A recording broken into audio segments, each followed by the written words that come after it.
Salut à tous et à toutes, bienvenue dans cette nouvelle vidéo. Tout d'abord, désolé de cette longue absence, mais avec mon travail de romancier, je n'ai pas toujours le temps de faire des vidéos, mais comme promis, je vais revenir de manière plus régulière, autant pour les films d'horreur que pour les vidéos de jeux vidéo. Mais la vidéo que je vais vous faire maintenant est une vidéo que je vous avais promis. C'est une révision de mon avis sur Human Centipede et accessoirement Human Centipede 2. La première fois que je vous avais parlé de Human Centipede, je m'étais montré très véhément vis-à-vis de ce film. Très méprisant, je détestais ce film. Aujourd'hui, après l'avoir revu 2, 3 fois, mon avis est légèrement différent. Je m'explique. À l'époque, j'ai été pris dans la hype qu'il y avait autour de ce film et je ne comprenais pas trop cet engouement vis-à-vis de ce principe de coudre des personnes bouche à anus pour en faire un centipède. Je trouvais Tom Six très peu sérieux.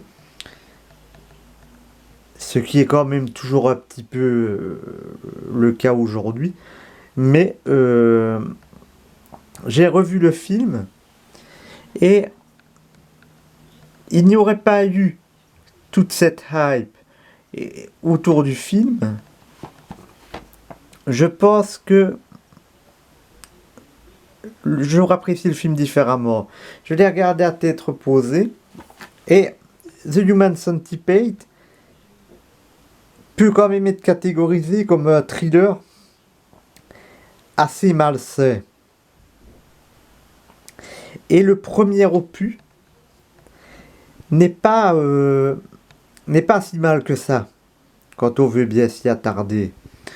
Le docteur Helter, qui est un nostalgique des nazis, est bien interprété par Dieter Laser. La souffrance des gens est bien retranscrite et beaucoup de choses se passent hors champ. Il y a eu une enquête policière à la fin. Le film m'a quand même bien plu en le regardant une seconde fois. Et ça aurait pu donner ça aurait même pu être mieux si ça avait été filmé différemment par quelqu'un de plus pro. Mais ce n'est pas mal, c'est quand même pas mal. L'affrontement entre le docteur Helter et le centipède,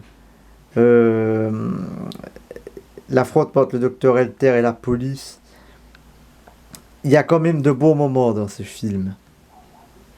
Quand il veut dresser le centipède, la manière dont il déshumanise ses victimes, ce film n'est quand même pas si mal que ça. Ça reste un petit film, un film mineur, mais c'est un ovni. Et celui-là, en tout cas, ce Human Centipede 1, pour moi, à l'heure actuelle, n'est pas putassier et il n'est pas... il ne joue pas dans la surenchère. C'est un film sérieux. C'est un thriller malsain, mais il n'est pas mal. Voilà. C'est ce que j'ai à dire pour le premier. Maintenant le deuxième. Le deuxième n'a presque pas de dialogue. Le deuxième nous montre Martin, un handicapé mental, qui est grand amateur du film The Human Centipede. Et son but, c'est de créer un centipede. Enfant abusé, Martin a une mère abusive. Et il loue un amour à son animal de compagnie qui est un centipede. Qu'est-ce que j'ai pensé de celui-là? Sur celui-là, mon avis est encore plus mitigé que sur celui-là. Le principe est débile. Quoi qu'on puisse en dire, le principe est débile. Mais la mise en abîme est une bonne idée. Montrer ce taré qui veut reproduire le film, mais avec ses moyens de fou, est une bonne idée.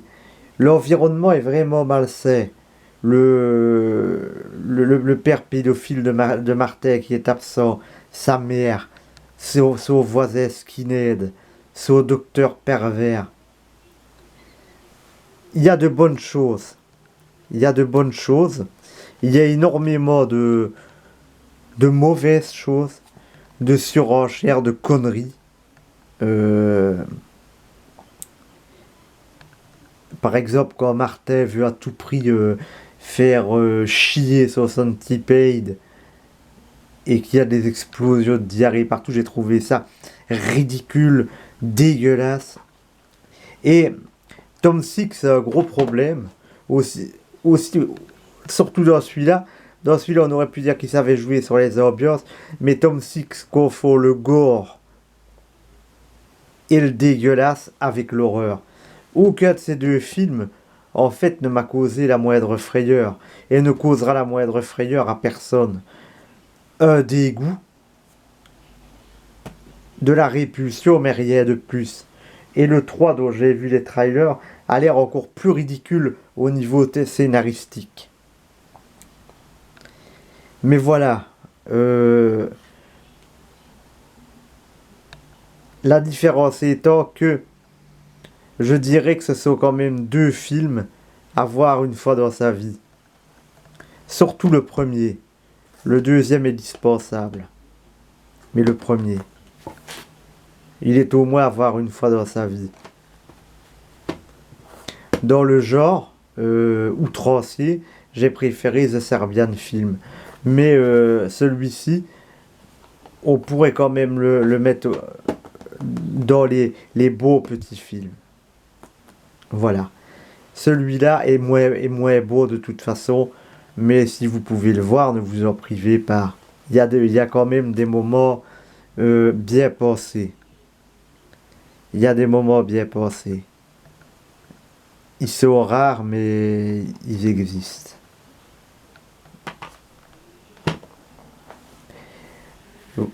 Voilà. Je pense que tout a été dit. Je vous remercie de m'avoir suivi. N'hésitez pas à lâcher vos commentaires, me dire ce que vous pensez de ces films. Lâchez les likes si vous avez aimé la vidéo. Et je vous dis à bientôt. Ciao.